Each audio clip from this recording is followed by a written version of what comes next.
आपका favourite hero कौन है, एक्टर कौन है? फेवरेट एक्टर अजीत से पहले तो कई थे। हम्म।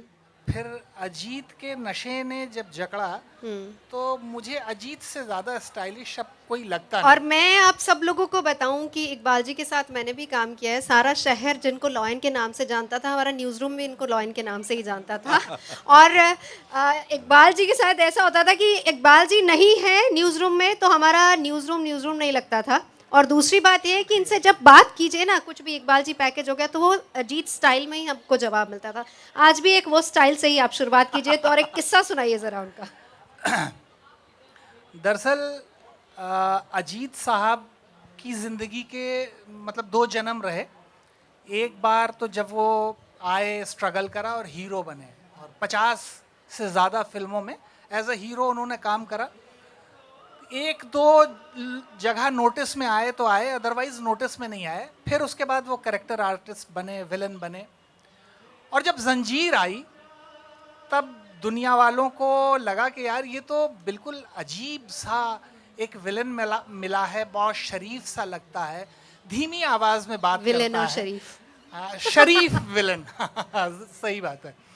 और लोग बहुत धीरे धीरे इतना उनके बोलने के अंदाज से प्रभावित रहे कि ज़िंदगी के आखिरी लम्हों तक अजीत साहब को फिर और कुछ करने का मौका ही नहीं मिला।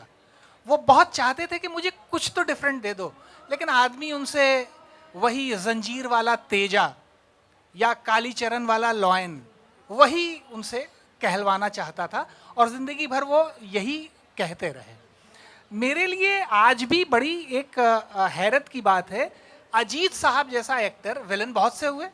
अगर आप व्यक्तिगत रूप से पूछें तो प्राण से बड़ा विलन मुझे नहीं लगता है कोई। हीरो बहुत हुए, दिलीप कुमार थे, राजेश खन्ना थे, लेकिन एक अजीत साहब जैसे कलाकार के मरने के 22-24 साल बाद भी उनके बोलने के स्टाइल को लेके जोक्स लगातार बन रहे हैं, ये वाकई मेरे लिए बड़ी हैरत की बात है। ऐसा और किसी के साथ मैंने अच्छा, एक फैन होने के नाते अच्छा लगता है कि उनके बारे में जोक्स बन रहे हैं? नहीं, मेरा अपना ये मानना है कि जोक्स अजीत साहब को लेके नहीं बनते हैं, जोक्स बनते हैं उनके स्टाइल को लेके।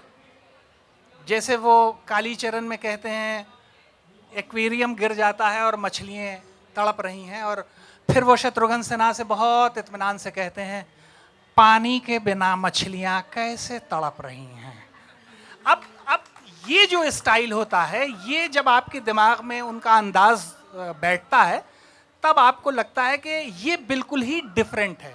ऐसा इससे पहले भी नहीं था, और मुझे नहीं लगता है कि ऐसा उसके बाद भी हुआ हो।